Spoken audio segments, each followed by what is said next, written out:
So many of us have so much to say, and we're so filled and so full that we overflow because Reverend Jackson poured so much into all of us. We're looking forward to hearing from the family, but at this moment, please welcome the 42nd President of the United States of America, President William Jefferson Clinton.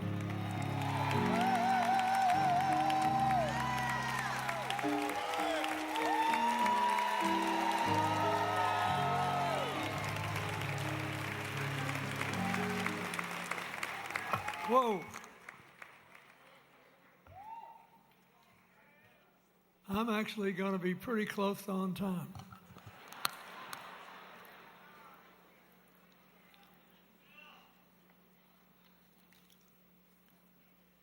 I think we should not forget, and Jim Zogby didn't, he did a fine job, but this is a celebration and a memorial service. And you have to ask yourself, what did Jesse Jackson do that I admire most, that moved me most, and what can I do right now that would maybe be as good as what he did then? That's what we're all facing here.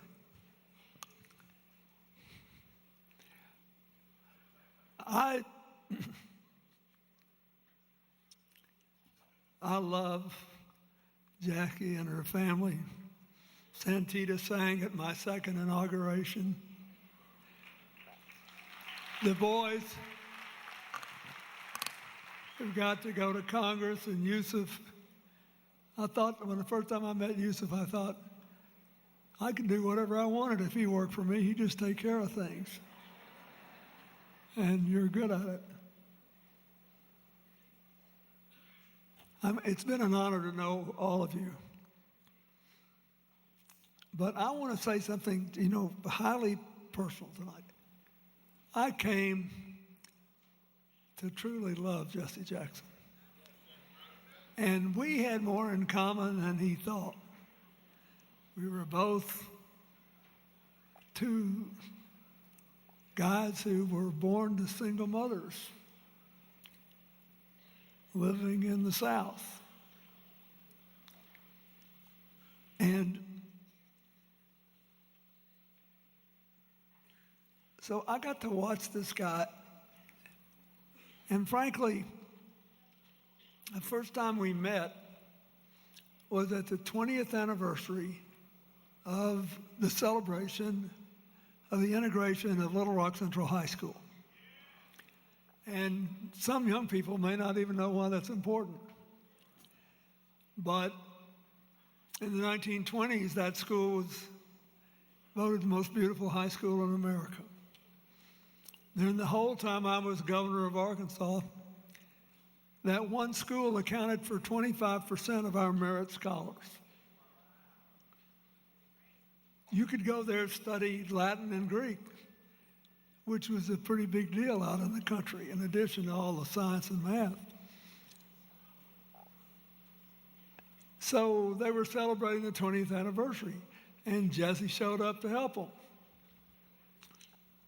But he was always asking himself, what can we use the observation of a past victory for to get something done today? So by the late 70s, all these medium-sized little towns in the middle of the country were being flooded with drugs. All these folks were facing more vigorous law enforcement on the coast, but they were coming in. And I kept thinking, I know Jesse Jackson's going to know this, and he's going to say something. And I just want to be there. And I was a 29-year-old attorney general. And Hillary, a Chicago girl, was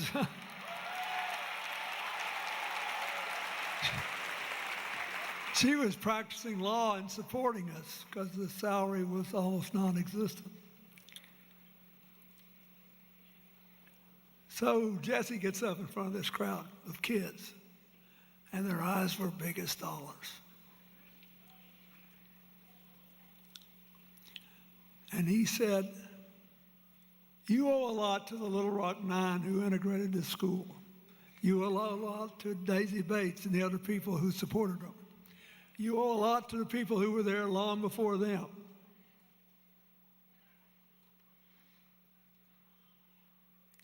You cannot take this achievement and throw it away on drugs." And then he said, I'll never forget it. And I thought, where are all the conservatives when you need them to cheer? Jesse Jackson looked at these kids and he said, you have to open your brains, not your veins. And I thought to myself, no matter how long I live and stay in politics, I may never have a single line that's that good. I mean, think about it. It's totally brilliant. It captures personal responsibility and caring and self-survival. All these pastors here who've done such a great job on this, you know, I know you spend endless hours when you're putting your sermons together and you're running your programs in your churches and things. What can we do that will work? And whenever I get discouraged, I think about Jesse and I just laugh. Well, you got to open your brains and not your veins. So 10 years later, I was living in the governor's mansion. And Jesse shows up for the 30th anniversary of the integration of Little Rock Central High School. By then, I become governor, and we bring all of them back to the governor's mansion because that's where Governor Faubus plotted to disenfranchise them and keep black people out of school. So we had a big dinner that night.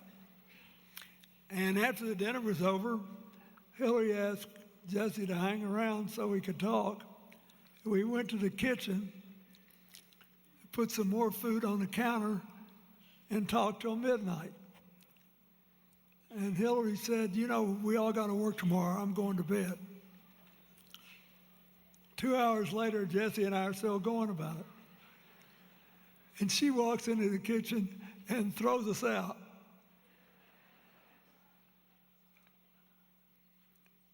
I'll never forget it. We did not always agree, but I'll tell you one thing. He made me a better president when I got in office. Because he was always pushing on things. And he knew that change came from the outside in and sometimes from the inside out. So he knew how to keep pushing and nagging and wearing you out. Right? Look at Governor Pritzker laughing here. I mean, it was like having a dog to the bone, you know. He was, I said one time when he was working on something in Africa, because I made him a special envoy for African diplomacy, I said, you know, we might ought to put Jesse on the list. And one of my said, only members of Congress are on that list. I know, but I said, I think we need to put him on anyway. And they said, so I had another guy that was there and said, what the list is? He said, it's a list of people that'll dog you to death until you do what they want you to do. So we just call it the Just Say Yes list. Put it on the Just Say Yes. It saves you so much time, and you can go on and do something else with your day. And I remember how impressed I was in 1988, before I became president, when Jesse and negotiated with Governor Dukakis and the other people at the Democratic Convention to end the exclusive primaries, which you talked about it, and the caucuses, and to open up the democratic process and add people, including Willie Barrow and Representative Maxine Waters, who became one of our senior leaders.